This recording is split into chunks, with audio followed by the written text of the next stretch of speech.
Assalamualaikum dan salam sejahtera semua. Bersama lagi akak dalam Seram Cengkeh. Jom kita dengar kisah seram pada kali ini. Kisahnya macam ni. Adalah 4 orang remaja nakal ni, dia suka sangat melepak malam-malam, melarut ke tengah malam. Kadang-kadang membawa sampai ke pagi. Tak kisahlah hari sekolah ke, hari cuti sekolah ke, kalau mereka ni kata nak melepak sampai pagi, dak berempat ni akan melepak juga. Jenuhlah, melarang, membebel dan marah. Tapi darah muda mereka tengah tak makan nasihat kan.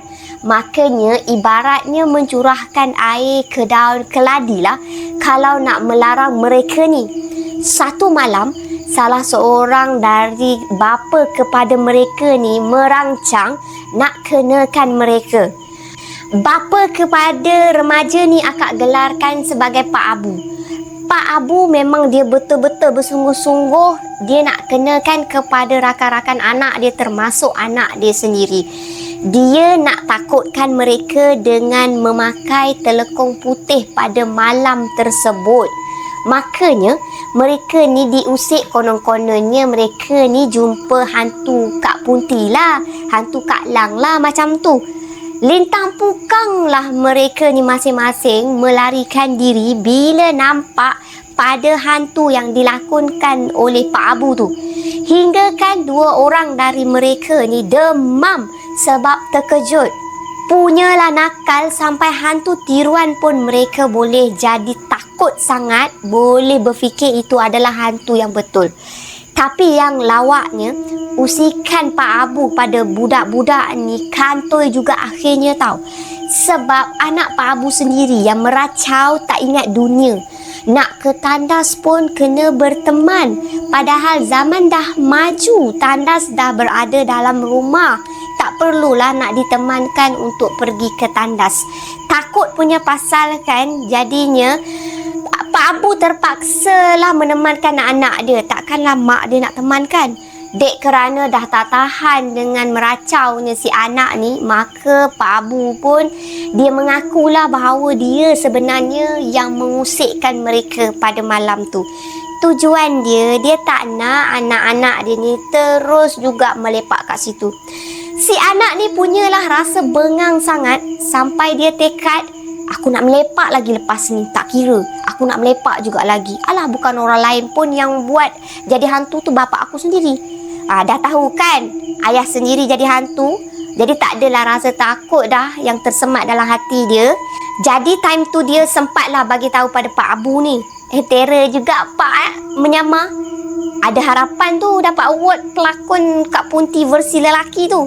Sejak dari kejadian tu, kejadian Kak Punti bertelekong tu jadi bahan ketawa orang-orang kat kampung mereka.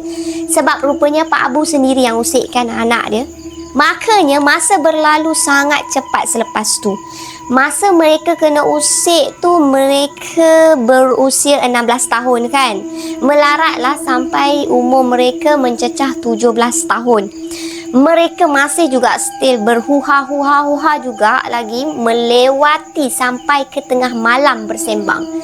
Nasihat punya nasihat sebab mereka dah masuk ke tingkatan 5 di sekolah mereka. Sepatutnya mereka banyakkan belajarlah, itu yang lebih penting. Tapi mereka tidak menumpukan perhatian kepada pelajaran walaupun masih di awal tahun pada tingkatan 5 tu. Setakat itu sudah menyebabkan kerisauan kepada mak ayah masing-masing. Satu malam tu, masa tu mereka berkumpul lah bersama bertiga. Sebelum ni berempat, tapi salah seorang tu tak dapat nak join melepak sebab ada hal dekat rumah. Dilarang sebenarnya. Mereka bertiga ni sama-sama rasa nak melepak dekat rumah salah seorang dari mereka je. Tak nak pergi jauh-jauh sebab esok nak sekolah kan. Kebetulannya rumah tu berdekatan pula dengan pokok pisang. Lepas tu salah seorang dari mereka ada nampak pokok pisang tu pakai telekong. Ni sebab mereka teringat-ingat kan Pak Abu ni pernah pakai telekong. So dia tengok pokok pisang, oi pakai telekong lah pokok pisang tu. Faham-faham lah. ada penampakan putih lah dekat celah-celah pokok pisang tu. Jadi bila mereka kenangkan apa yang mereka dah lalui sebelum ni, mereka buat tak endah je lah. Tapi mata salah seorang dari mereka sentiasa nak tengok je, apa benda tu? Apa benda tu? Sambil mulut bertanya, "Weh, bapak engkau buat hal lagi ke weh?" Si anak pada Pak Abu ni jawab, "Entah, aku tak kenal tu bukan bapak aku." Macam tu dia malu tau. Yang kawan minta lagi tengokkan betul-betul. "Weh, kau tengoklah betul-betul kok bapak engkau ke saja nak nyakat lagi." Macam tu. Yang anak pula, malaslah aku nak pedulikan. Janji bapak aku tak datang join menyembang dekat aku kat sini. Dah lah benda tu berdiri kat situ. Lantaklah. Berdirilah lama-lama dekat pokok pisang tu. Nanti dah penat nanti bapak aku jalan lah. Dia cakap macam tu.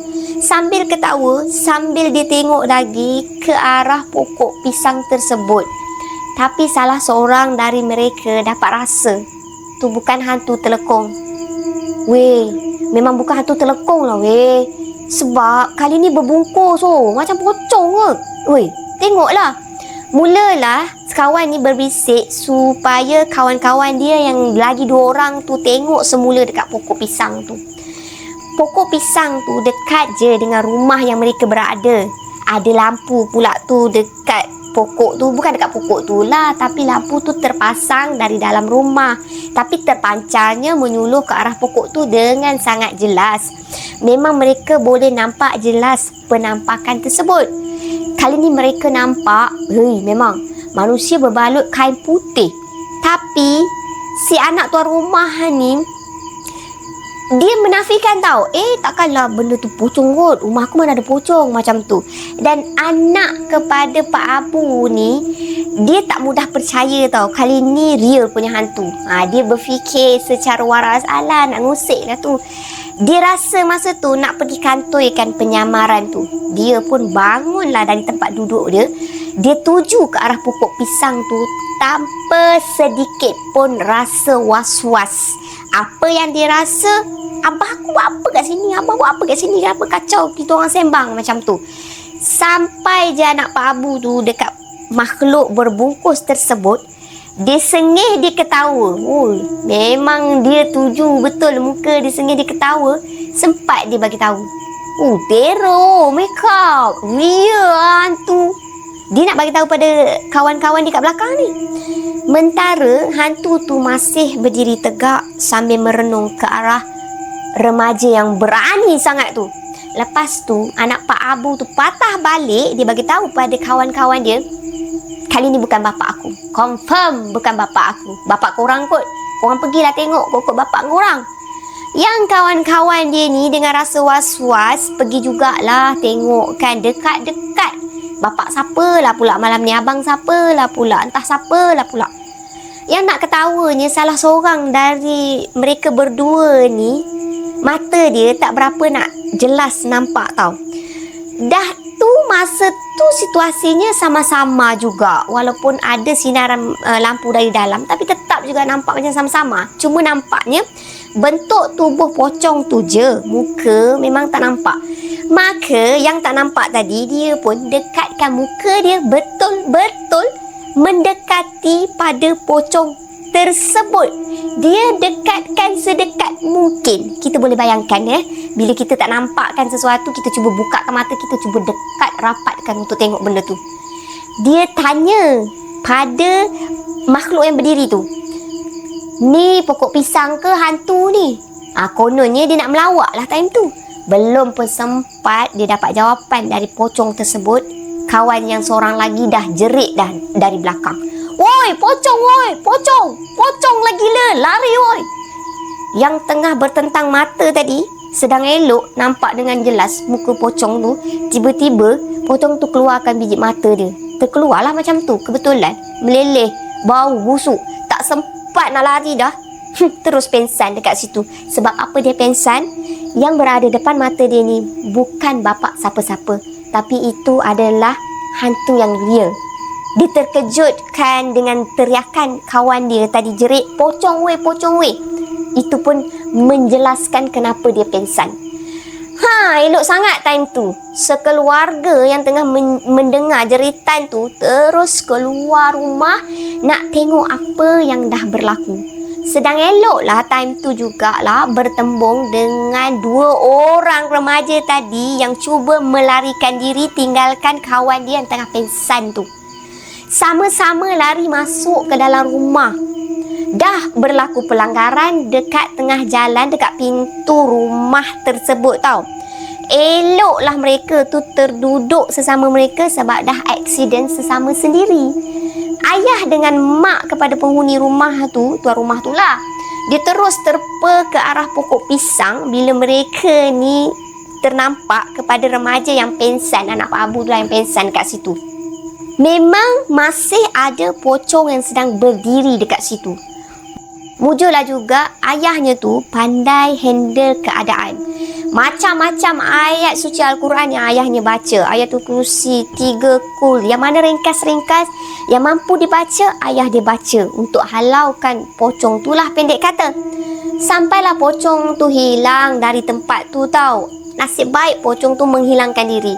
Dan yang jelasnya bukan pocong tu sedang melompat, bukan, memang bukan. Berjalan pun bukan, memang kaki dia memang tak cecah tanah tapi dia bukan berjalan. Dia cuma lenyap macam tu je. Tak ada pergerakan dari pocong tersebut tapi dia hilang macam tu je. Semua jadi terkejut tau time tu. Remaja yang pingsan tadi, dia hanya tersedar bila dia dah dibawa masuk ke dalam rumah dan dibasahkan muka dengan renjisan air. Itu pun memang liat yang amat sangat dia nak sedar. Lepas dia sedar, yang pingsan tadi tu dia pandangkan kepada ayah member dia tu, tuan rumah tu. Terus dia rebah semula dekat situ. Bila ditanya selepas tu kenapa dia rebah balik, dia jawab, tu pokok pisang ke pocong? Pokok pisang ke pocong? Dia stay tanya perkara yang sama. Dia macam meracau lah. Tuan rumah jawab, pokok pisang je tu, janganlah takut. Sempat lagi budak tu jawab balik semula, kenapalah pakcik ni tanam pokok pisang tu dekat tepi rumah? Tanamlah tempat lain. Nyaris nak mati saya tadi. Pakcik tu pun jawab, dia nak melepak sekali lah tu. Biasalah kan, kamu biasanya berempat, tak cukup kot. Dia nak ganti kawan kamu melepak kot. Sambil telan air liur, sambil buat-buat pejam mata semula, yang budak yang pingsan tu, dia rebahkan juga diri dia. Yang lagi 2 orang kawannya tu pula terkebir-kebir malu. Sememangnya kejadian tu ada hikmah tau. Sebab mereka berempat ni dah mula study rajin gila-gila punya untuk menghadapi SPM. Kemudiannya result SPM mereka ni memang lulus, alhamdulillah, cemerlang. Ada yang cemerlang, ada yang tak, tapi lebih better lah daripada tu. Kalau mereka nak melepak pun mereka akan melepak jugalah, tapi bawah pukul 10 mereka dah berangsur. Itu pun mereka tak akan melepak dah dekat pokok pisang tu. Memang agak trauma untuk mereka stay memandang ke arah pokok pisang tu. Jadi pengajaran lah untuk kita kan. Kalau kita ada perkara yang lebih penting untuk dilakukan, janganlah kita buat perkara yang tak penting dahulu. Jadi kita dahulukanlah kepada SPM atau kita sendiri dengan pekerjaan yang lebih baik, insyaAllah. Selesai untuk kisah pada kali ini. Jangan lupa untuk like, share dan subscribe. Assalamualaikum. Bye.